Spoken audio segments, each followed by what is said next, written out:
Hi, welcome to our channel where we share the most intriguing stories.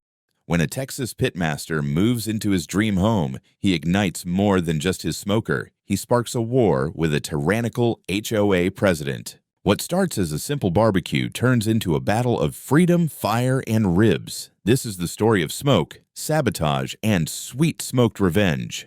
I still remember the smell of mesquite smoke curling into the sky that evening, dancing above my backyard like it belonged there. Hell, it did belong there. I'd only been in my new house for about 3 weeks, and already the grill had kissed more briskets than most suburbanites would see in a lifetime. This wasn't just a home, it was my little corner of Texas freedom. And I was going to live in it exactly the way I wanted. The place was perfect. I'd bought the property just outside a gated community called Madison Park. Before I signed a damn thing, my real estate attorney combed through the plat maps and zoning documents with the focus of a federal prosecutor. My lot was adjacent to the HOA, right across the street from it, in fact, but not subject to it. That was key. I wasn't about to let some overcooked board of control freaks tell me what color mulch I could use or whether my grass was a 1/4 inch too ambitious. I moved in early spring, when the air was just warm enough to say, let's celebrate. So I invited a dozen of my closest friends, colleagues from the restaurant, a couple of local pitmasters, and one guy who just always brings excellent bourbon. We kicked off that Saturday around 4 in the afternoon. By 6, my 3 custom-built smokers were whispering sweet hickory nothings into the neighborhood air. By 8, the ribs were falling off the bone and into grateful hands. The music wasn't loud. Classic blues, just enough to sway your shoulders without pissing off the sky, but apparently it still stirred the wrong demons. The next morning, I shuffled out to the mailbox in my slippers and a t-shirt with a cartoon brisket flexing its biceps. I had coffee in one hand and the smug satisfaction of a well-smoked Saturday in the other. Inside the box was a crisp white envelope with a gold-embossed logo, Madison Park Homeowners Association. That was weird. I hadn't signed up for any newsletter. I opened it right there on the porch. Dear Mr. Jackson, it read in delightfully passive-aggressive Times New Roman, you're in violation of HOA rule, prohibition of open-flame cooking devices. A $150 fine has been assessed to your property. Please remit payment within 10 business days to avoid escalation. I stood there, blinking at the letter like it had personally insulted my mother. A fine for barbecuing on my land. The rest of the letter was a snarl of bureaucratic nonsense, citing things like ambient smoke contamination and community integrity. I read it twice just to be sure I wasn't hallucinating from mesquite fumes. Then I laughed. Not a chuckle, not a smirk. A full, deep belly laugh. I wasn't part of their HOA. I didn't owe them a damn thing. And I knew it. Still, I figured someone from their side might come knocking, so I prepped my documents, plat map, legal parcel boundary, and a very polite letter from the county clerk confirming I was not, nor had ever been, under the jurisdiction of the Madison Park HOA. Sure enough, it didn't take long. That Wednesday, just after sunset, a woman in her late 50s marched across the street like she was storming the beaches of Normandy. She wore beige everything, pants, shoes, blouse, and her expression screamed, I correct waiters. Her name, as she so graciously informed me without a hint of irony, was Mrs. Janet Kruger, president of the Madison Park Homeowners Association for 9 years, and running, as she put it. I silently added from joy to the end of that sentence. She stood at the edge of my driveway like I was expected to roll out a red carpet. Mr. Jackson, she called out, nostrils already flaring. We need to talk about your smoke. I glanced behind me toward the now quiet smokers, their bellies empty but proud. My smoke, I said. She nodded with the severity of a woman whose soul had been personally wronged by barbecue. The odor carries. It seeps into homes. Our residents have complained. It's a nuisance and a health hazard. I stepped forward, calm as could be. Mrs. Kruger, I'm not part of Madison Park. She raised an eyebrow. Oh, I think you'll find that you are within the influence of our standards. I'm within smelling distance. That's not the same as jurisdiction. She frowned. I'm sure the courts would disagree. I smiled. Well, that's why God made attorneys, isn't it? That didn't land well. She tightened her mouth so hard it disappeared into her face. You may think you're clever, Mr. Jackson, she said, but this community has expectations, standards, and we will not tolerate disruptive behavior. I folded my arms. Ma'am, I'm just making dinner. You'll regret this, she said, turning on her orthopedic heel. One way or another. And with that, she disappeared into the fading daylight, leaving behind the subtle scent of war and sandalwood lotion. I stood there a moment longer, watching her retreat, then glanced over at my silent smokers. I could have sworn they looked offended. I poured myself another cup of coffee, sat back on my porch, and chuckled to myself. This was gonna be fun. They say smoke rises, but out here in the suburbs, it also draws attention. Not the good kind. Not the kind that says, damn, who's cooking? More like, who gave this outsider permission to enjoy himself? Over the next few weeks, it became clear that Janet Kruger wasn't just mildly annoyed. No, this woman was waging a one-woman campaign against me and every molecule of hickory I dared send skyward. My second barbecue night, a casual gathering of maybe 15 friends, set her off like someone had burned her homeowner's manual. That time, she didn't come over. Instead, 3 days later, I got a visit from the local fire department. 2 trucks, lights off but official as hell, rolled up to my driveway while I was smoking a batch of pulled pork for a friend's birthday. Sir, we received a report of open flame and possible fire code violations, one of them said, stepping onto my lawn with clipboard in hand. I gave them the grand tour, showed the triple insulated smokers, the clear zones, the extinguishers, the permits. The captain, a guy named Reyes, took one deep sniff, sighed, and muttered, "Smells like my uncle's place. Damn good stuff." They left within 10 minutes. No violations, no fines, just a warning that someone had been very persistent in calling about me. 3 days later, the health department showed up. Again, no issues. They inspected my backyard setup like I was running an outdoor restaurant. One inspector actually asked if I catered private events. I told him I was just feeding friends and family on private property. Everything was clean, licensed, and more legal than half the HOA's landscaping budget. Then came the cops. Noise complaint allegedly. This time it was a Wednesday night, not even a party. Just me, my dog, and a vinyl record playing in the background while I tested a new rub on a rack of ribs. The officer who showed up looked half apologetic before I even opened the door. "Sir," he said, "we received a complaint about excessive noise and rowdy behavior." I stared at him, then looked around at the serene moonlit backyard. You could hear crickets. Literally. The most action happening was my smoker puffing gently like it was meditating. "You want to come in for ribs?" I asked. He chuckled. "I'm on duty, but if I wasn't..." He left with a shrug and 0 citations. I was starting to see a pattern here. Janet was trying to grind me down. Death by 1,000 bureaucratic cuts. The trouble was, every department she sicked on me came back empty-handed. My setup was tight, legal, documented, and that drove her absolutely insane. Then came the flyers. One morning, as I was walking out to grab the newspaper, I still read one. I found a stack of glossy printouts tucked under my windshield wipers. Neighbors told me similar sheets had been left in their mailboxes and doors overnight. They looked official at first glance, with a logo that read Central Texas Clean Air Coalition and a picture of a coughing child under the headline, "Your neighbor's smoke is harming your family." The body of the flyer claimed that barbecue smoke contains carcinogens, allergens, and microtoxins, and encouraged residents to report unlawful smoke activity. It even included a fake quote from some non-existent pediatrician. It was a full-on propaganda war, and I knew exactly who was behind it. I compared the font and phrasing to the original HOA letter I'd received. Same style, same phrasing. Hell, the damn flyer even had a typo in the same spot the original fine letter did. Residential instead of residential. Janet's grammar was as rigid and misguided as her sense of control, but it wasn't just paper and whispers. She started rallying the actual neighborhood against me. At one point, she hosted a community meeting at the clubhouse across the street. I didn't go. I wasn't invited naturally, but word got back to me. A local dad, Ron, who lived 2 doors down and always nodded at me when he walked his golden retriever, showed up at my door one evening with a 6-pack and a sympathetic look. "They're painting you like some kind of backyard menace," he said. "Janet even said you were operating a commercial kitchen out of your house." I snorted into my beer. "Wish I was. I'd make a killing." "She's trying to push a petition through the HOA," Ron added. "Says it's to limit nuisance cooking and enforce environmental standards. Total bull.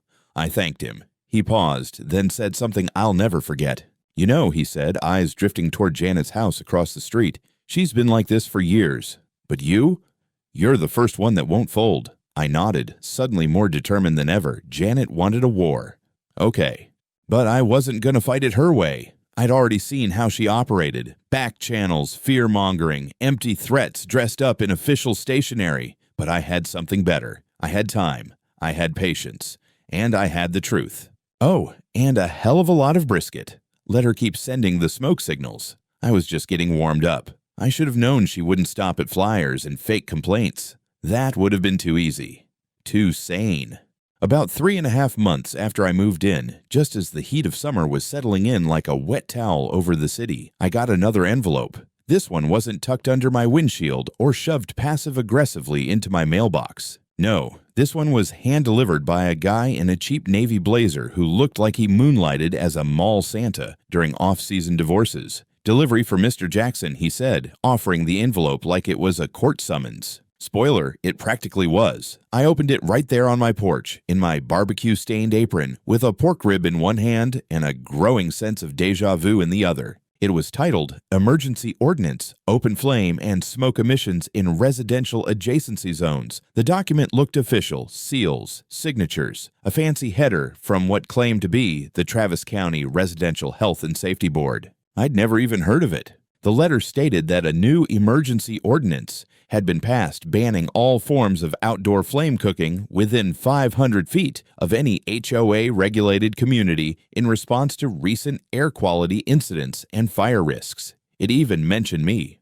by address, though carefully not by name, saying the new measure was enacted in light of recent violations. According to the document, I had 30 days to remove any and all permanent outdoor cooking installations and smoke-generating devices, or face legal action including possible civil and criminal penalties. Now, I know the stink of bullshit when I smell it, and this thing reeked. First of all, emergency ordinances don't come out of nowhere with no vote, no public notice, and no media coverage. Second, the county doesn't hand enforcement power to HOAs. And third, come on, Travis County Residential Health and Safety Board. That sounded like something Janet cooked up while polishing her collection of neighborhood watch badges. I scanned the document 3 more times, looking for any trace of legal authenticity. It was detailed, I'll give her that. The formatting was pro. The language was formal, but something about it felt too polished, like someone had Googled how to write a legal threat and copy-pasted a Frankenstein together. So I did what I always do when something smells fishier than a spoiled catfish fry. I called Marcus. Marcus is my lawyer and my friend and my drinking buddy, and the only man I know who once argued a zoning appeal while wearing cowboy boots with flames stitched up the sides. I emailed him a scanned copy of the letter. 15 minutes later, he called me back, laughing so hard he was choking on whatever he was drinking. "This is the dumbest forgery I've seen in 10 years, he said between gasps. "So, not real?" I asked, chewing the last bite of my rib. "Not even close. That board doesn't exist. The county seal is outdated by 5 years. The signature belongs to a guy who moved to Oregon. And the ordinance number listed, it's for a leash law about aggressive poodles." Damn. She even faked the ordinance number? She did, he said, and she's going to regret that. He told me to sit tight. We'd document everything and hold off on any public response, for now. He wanted to see how far she was willing to go. I agreed, reluctantly. My gut told me this wasn't just about some sour old woman who hated smoke. Janet was playing a longer game, and I needed to understand her end goal. In the meantime, I started documenting everything. Every envelope, every flyer, every anonymous complaint. I bought new security cameras, including one aimed at her front yard, not to spy, but to have a clean record of anyone entering my property. I got better locks, replaced the motion lights. My house wasn't just a home anymore, it was a front line. And wouldn't you know it, the day after I got that bogus ordinance letter, someone tried to open the latch on my back gate around midnight. Camera caught them. Blurry, but male, tall, wearing a hoodie, moving fast. I reported it to the police, just to establish a paper trail. The officer was polite, professional, and slightly amused when I explained the whole saga. You're telling me the HOA president forged a county document to shut down your grill? That's exactly what I'm telling you.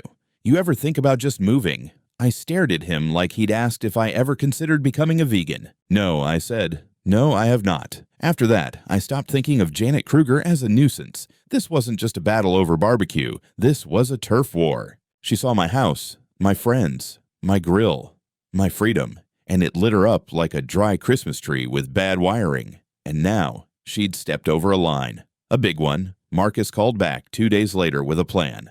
"We don't confront her yet," he said. "Let her dig deeper. Let her think she's winning. Because when this all comes crashing down, it's gonna be in public. And I want cameras rolling." I didn't say much. Just stared out at my grill. The coals were still warm. I fed a few more in, watched the smoke rise again into the air. Let her see it. I always knew Janet was the kind of person who preferred wars fought from behind a picket fence. Nasty letters, backdoor complaints, HOA bureaucracy turned into a weapon. But after the fake ordinance stunt fell flat, something changed. She went from passive-aggressive to just plain aggressive. It started small, the kind of things you might brush off as bad luck if you weren't already neck-deep in HOA hell. One morning, I walked out to head to the restaurant and noticed my front tire looked low. Real low. Closer inspection revealed not one but 2 nails embedded near the sidewall, too close to patch, just enough to ruin a perfectly good set of Michelin rubber, not just a coincidence. A week later, it happened again. Different tire, same kind of nails, same quiet stretch of my driveway. My cameras didn't catch it. At the time, I hadn't aimed them down toward the asphalt. That changed real fast. Then came the smoker sabotage. I'd fired up the pit one morning, prepping for a charity event downtown. I opened the largest smoker and found standing water inside. Not rain, not condensation. A full gallon at least pooled along the bottom of the firebox and snuffing out every bit of coal from the last session. It hadn't rained in over a week. I checked the locks on the side gate. Untouched. No signs of forced entry. But someone had gotten in. Maybe climbed the fence. Maybe they knew I left the side shed key under a flower pot. Not anymore. That's when I got serious. I installed new night vision cameras, higher resolution, wider range, overlapping coverage. I upgraded my locks. Put up motion-triggered floodlights bright enough to give a squirrel an existential crisis. I even got a backup battery array, so nothing would shut off if the power mysteriously went out. The next move came online. My restaurant's Yelp page, which usually hovered in the 5-star range with glowing reviews about my brisket, suddenly dropped overnight. A dozen 1-star reviews popped up like weeds, all in the same day, all saying the same weird things. Cockroaches in the sauce. Saw the chef spit into the pit. Food poisoning after one bite. It was almost comical in its coordination. One of the accounts used a photo of my restaurant from 3 years ago before we remodeled. Another reviewer had the same username as a known HOA board member's daughter. I didn't even bother responding. Instead, I flagged every single one and forwarded the whole mess to Marcus. He was building a case, and this was golden. But the worst part came late one Tuesday night. I was asleep, dead tired from a long shift at the restaurant, when my phone buzzed with a notification. Motion detected. Backyard. I sat up, groggy, reached for the screen, and tapped into the live feed. There he was. A man, tall, in a dark hoodie and work gloves, hunched near my largest smoker. He moved with hesitation, like he'd done this before, but knew it was risky now. I watched him unscrew the latch on the firebox, reach inside, and dump what looked like a bottle of liquid. He bolted seconds later, slipping over the side fence like a damn raccoon in a retirement vest. I froze the footage, zoomed in. It wasn't perfect resolution, but the angle from the west-facing camera caught just enough. The man had turned slightly when he stepped back from the smoker. That face, that profile. I recognized him. It was Harold. Harold Kruger. You know, the dead husband Janet always mentioned in that sorrowful tone. When Harold passed, since Harold's gone, Harold would have hated all this noise. Bullshit. Harold wasn't dead. He was just hiding behind the HOA curtain like a stagehand rigging the lights. I saved the footage to 3 different cloud backups, emailed one to Marcus, put a copy on a flash drive, and locked it in my gun safe. Now, I wasn't the kind of guy to go straight to the cops every time a neighbor sneezed on my side of the sidewalk. But this was criminal, trespassing, property damage, intentional sabotage of commercial equipment. And Janet, she was behind it. No way Harold was acting alone. Marcus called me the next morning after reviewing the footage. "You want to press charges?" he asked. "Eventually," I said, "but not yet." He was quiet for a moment. "You're planning something." "Oh yeah," I said. "I want this to end in front of an audience." He chuckled. "In that case, I've got an idea." He told me about a local ordinance that allowed for large-scale community gatherings with proper permits, music, food, open flames, everything, so long as you filed at least 3 weeks in advance, notified adjacent residents, and followed basic noise curfews. "We're going to throw a party," Marcus said. "The biggest goddamn barbecue festival this neighborhood's ever seen. Press, politicians, bloggers, make it a spectacle." "And let her try to shut it down," I added, grinning. "We'll make it airtight," he said, "legal across the board, and we'll call it something poetic, like Freedom Fest." "Better," I said, "Barbecue Freedom Festival." We started planning that day.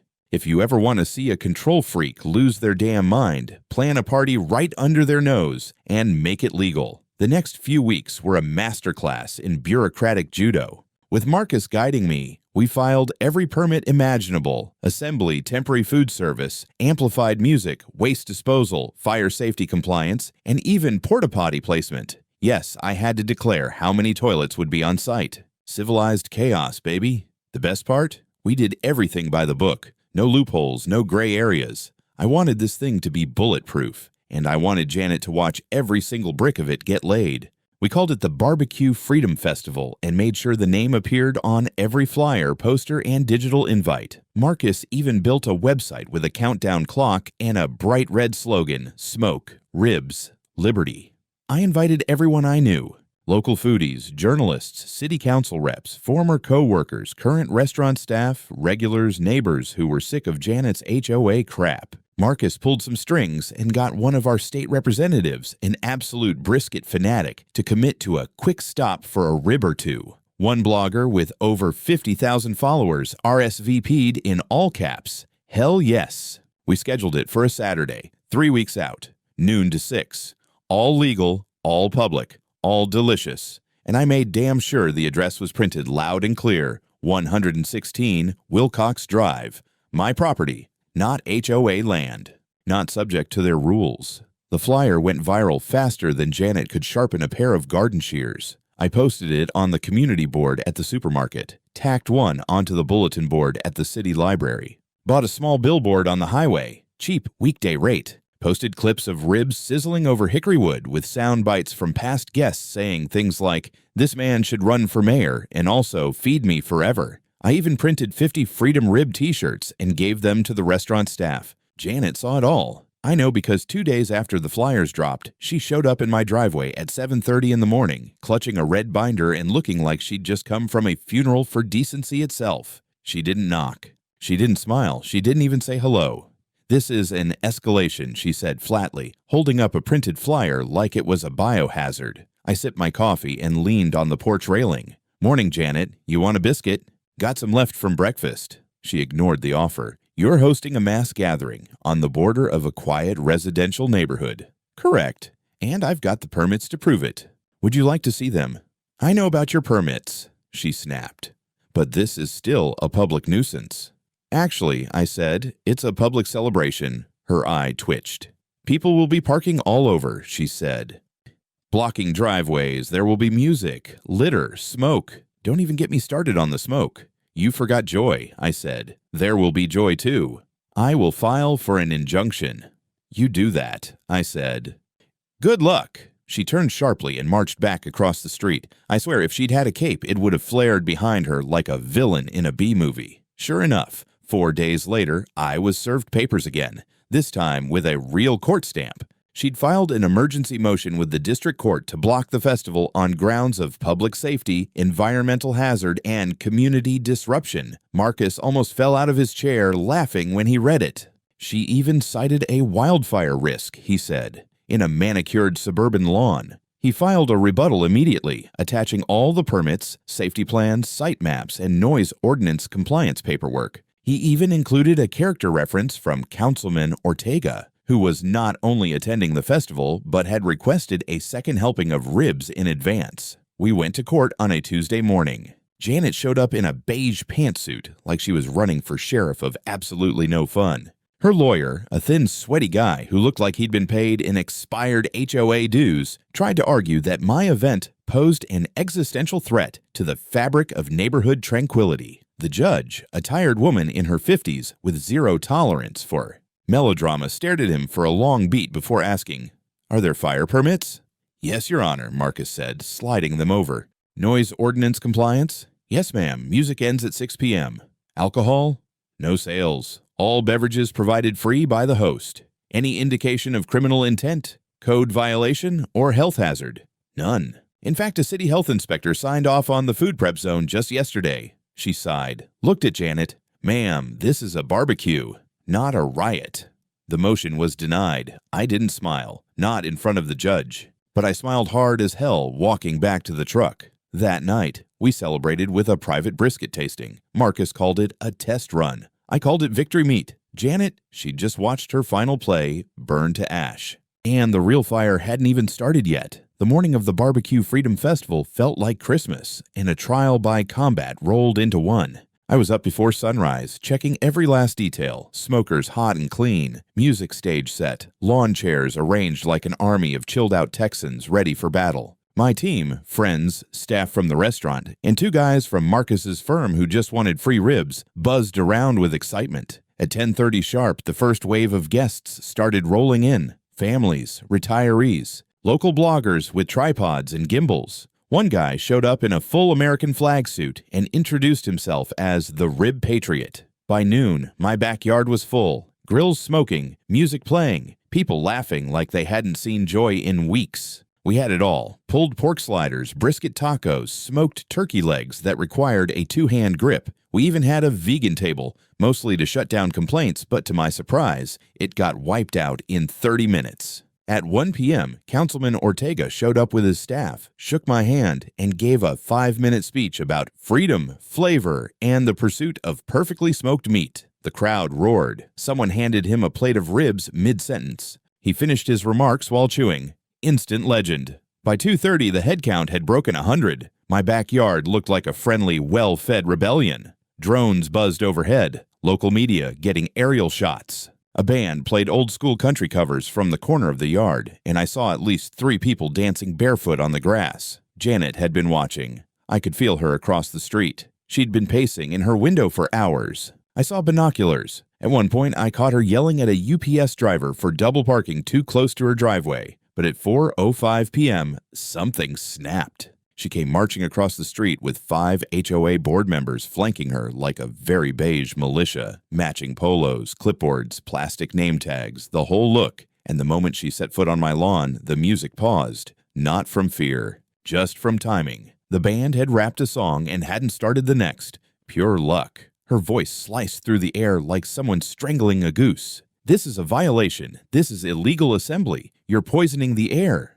This is a safety hazard and a public nuisance." People turned. Some started recording. The bloggers had their phones out before she hit the second sentence. One woman live streaming whispered, "Oh damn, this is the HOA president, right? Let's go." I walked up calmly, holding a platter of ribs. "Mrs. Kruger, this is a private event on private property with full permits. You're currently trespassing. Please leave." "You don't scare me, Mr. Jackson," she hissed. "You think you're clever with your permits and your showboating, but this is my neighborhood." I gestured to the crowd. Seems like they disagree. She turned and saw over 100 people staring back, phones raised, some amused, some angry, one guy holding a sign that said, "Smoke 'em if you got 'em." Then she did the one thing that guaranteed viral fame. She grabbed a tray of ribs off the serving table and flung it onto the grass. Sauce everywhere. Meat rolling like wounded soldiers. A collective gasp rippled through the yard. Then one of her HOA buddies, a wiry guy in golf shorts, stepped forward and knocked over a full table of drinks. Another yanked a speaker cord, cutting off the next track mid-beat. 2 of my friends stepped in, including Marcus, who wasn't just a lawyer today. He was head of security. They moved fast, calm and assertive. No yelling, no touching, just blocking her path and ushering the HOA wrecking crew off the lawn. Janet shrieked, "Get your hands off me. This is assault. I'm calling the police." "You're being filmed," someone said, by like 20 people. She froze for half a second. then pointed at me and screamed, "He's been terrorizing this community. This is harassment. Arrest him." The silence that followed was almost funny. I walked up, showed her my laminated permit folder like it was holy scripture, and said, "This is your last chance. Leave my property, or I'll have the police remove you." And right on cue, flashing red and blue lights rolled up. Someone must have called ahead. The officer stepped out, same guy who came months ago for the noise complaint. He took one look at the scene. Ruined ribs, knocked over drinks, a crowd filming, and Janet standing in the middle like a toddler who just bit someone at daycare. I handed him the security footage on my phone. He watched it quietly for 20 seconds, then turned to her. "Ma'am, you're under arrest for trespassing, vandalism, and disturbing the peace." "You have no idea who I am," she screamed as he cuffed her. He didn't even blink. "Actually, I do. That's why we brought 2 cars." They also cuffed Harold, who tried to step between Janet and the officer and ended up shoving one of the cops. That earned him a second charge. 2 more HOA board members followed, 1 for resisting, 1 for destruction of property. The crowd erupted. Cheers, whistles. One guy held up his rib like a toast to justice. And me. I just stood there, arms crossed, trying not to grin like a maniac. The music resumed. The smoke kept rolling. And the festival carried on like nothing could stop it. Because nothing could. After the cops hauled Janet and her HOA wrecking crew off my lawn, you'd think things might quiet down. But no. That festival was only the opening act. What came next was the real reckoning. Within 24 hours, the footage had already hit the local news. By day 3, it was viral. Headline after headline, HOA president arrested at barbecue festival. Karen tries to cancel ribs, gets canceled by cuffs. One blogger called it the brisket rebellion of Madison Park. My inbox exploded. People from all over the state were sending messages of support. Some offered to donate to my legal fund. Didn't need it, but appreciated the love. One guy from Houston sent a handwritten note with a $50 bill and said, "This is for the ribs she ruined. Justice for meat." Meanwhile, the city launched a formal investigation into Janet's conduct. Turns out her arrest was just the tip of a smoked iceberg. Remember that fake ordinance she served me weeks earlier? Marcus handed the judge a detailed breakdown of the forgery, falsified agency, stolen seal, bogus ordinance number. That alone could have landed her in jail. But it got better. Harold confessed, under pressure from the DA and facing multiple charges himself: trespassing, property damage, impersonating a health inspector. Yep, that was him. He rolled on his own wife. Well, estranged wife. Apparently, he'd been living in some condo downtown for years, but showed up whenever Janet needed quiet work done. He admitted to dumping water into my smoker, to scattering nails on my driveway, to creating fake Yelp accounts and spamming my restaurant's page with 1-star reviews. All of it orchestrated by Janet. She even reimbursed him through HOA petty cash, labeled as landscaping services. Marcus nearly spit out his coffee when he read the audit trail. The trial wasn't just about the barbecue incident anymore. It was about abuse of power, misuse of HOA funds, harassment, and criminal conspiracy. In court, Janet tried to spin it, claimed she was protecting the neighborhood from an aggressive commercial intrusion. Her lawyer argued that I'd weaponized food culture to inflame tensions. The judge wasn't buying it. Neither was the jury. Especially not after watching video after video of her screaming, throwing ribs, and accusing a man in a cowboy hat of being a foot soldier of chaos. I sat through the whole trial stone-faced, wearing my cleanest boots and a suit I hadn't dusted off since my cousin's wedding. When I took the stand, I spoke plainly. I just wanted to cook on my land, be left alone, and share food with people I cared about. And maybe, teach a bully that you don't mess with Texas barbecue. The verdict came fast. Janet Kruger, guilty of trespassing, guilty of vandalism, guilty of filing fraudulent legal documents, guilty of criminal misuse of HOA funds, sentenced to 1 year of probation, ordered to pay $5,000 in fines, ordered to pay $3,500 in restitution for damages, banned from holding any HOA position for 5 years. Harold, 6 months probation, $8,000 fine, 200 hours of community service. The other board members caught. Lesser charges. 2 got fines. 1 had to resign from the HOA permanently. And the HOA itself? It held an emergency vote and unanimously removed Janet as president. They even opened a forensic audit into every dollar spent under her 9-year reign. Spoiler, it didn't look good. But my favorite part, the counter lawsuit. Marcus filed a civil suit on my behalf for harassment, attempted sabotage of business reputation, emotional distress, and loss of income. We didn't just want to clear my name, we wanted damages. We won.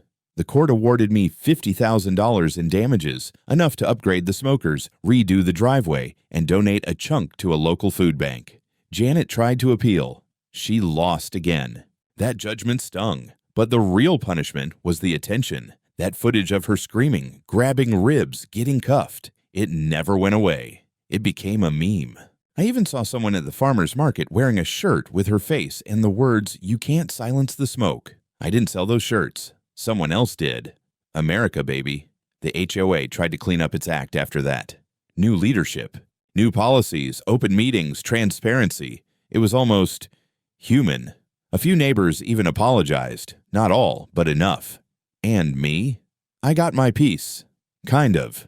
The phone rang more than ever. People wanted interviews, podcasts, catering gigs. One guy from Netflix emailed asking if I'd ever consider doing a docuseries called Grill Power. I told him I'd think about it. After all, my hands were full, with brisket, justice, and a very satisfying sense of revenge, smoked low and slow. It's funny how quickly legends form when meat is involved. It's been 6 months since the BBQ Freedom Festival, and I still can't walk into a grocery store without someone asking, "Hey, you're the guy from the Rib Riot, right?" They always smile. Some want selfies. One guy even asked me to sign a pack of charcoal. I obliged. Fame's weird, but when it comes laced with hickory smoke, I can live with it. My restaurant, never been busier. We've got a waiting list 2 weeks long, a line out the door most Saturdays, and reservations from folks driving in from 2-3 towns over. A barbecue road trip, they call it. People want to taste what was worth going to war for. We've got new shirts now. You can't evict the smoke, in bold letters, with a silhouette of me holding a rack of ribs like Excalibur. My cook Joey thought of it. We've sold over 500. And the festival. It's officially an annual event. The mayor's office even reached out, asking if we'd consider making it part of the city's summer calendar. We did. Next year's Barbecue Freedom Festival already has over 300 RSVPs. We've got food trucks, sponsors, and live music booked. Ortega's bringing a whole city council entourage this time, and he swore he's fasting the day before to make room for liberty. But the most unexpected change happened right here on Wilcox Drive. See, after Janet and Harold moved out quietly in the middle of the night, like smoke escaping a failed grill, the neighborhood felt lighter. Literally. The blinds weren't snapping shut every time I walked by. No more random inspections. No more petty warnings about non-compliant flower beds. About a month after the trial, a new HOA election was held. A young woman named Leah Sanchez won by a landslide. Early 30s graphic designer lives 2 streets down with her wife and a ridiculously chill bulldog named Meatball. One evening, not long after she took office, she walked up my driveway holding a bottle of wine in one hand and a BBQ spatula in the other. "I come in peace," she said. I laughed. "You're either the boldest HOA president in history or extremely lost," she smiled. "I think the last one gave us all a bad name. I just want to start over. If you ever feel like sitting down with the board, I'd love your input on how we can make this community less tyrannical."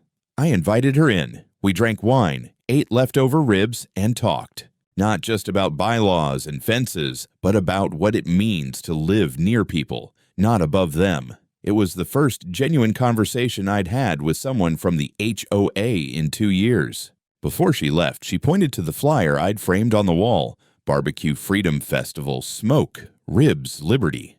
"Any chance you've got 2 tickets for next year?" "Tickets?" I grinned. "Leah, in this house, the ribs are always free. Just bring your appetite. And maybe don't try to have me arrested." She laughed. "Deal." I watched her walk off into the dusk, the bulldog waddling behind her, and for the first time in a long while, I realized something had changed. Not just the leadership, not just the rules. The neighborhood had grown a spine, or maybe it just remembered it had one. People talk now. Neighbors say hello. Some even wave when I fire up the pit instead of slamming their windows shut. It's not perfect. There's still the occasional complaint about parking or music, but now it comes with a knock, not a threat. Maybe it took a scandal. Maybe it took ribs flying through the air and a Karen in cuffs to reset things. Whatever the reason, things are better now. And if anyone ever tries to ban barbecue again, well, let's just say my firewood's stocked, my smokers are clean, and the people of Wilcox Drive know damn well you can't silence the smoke.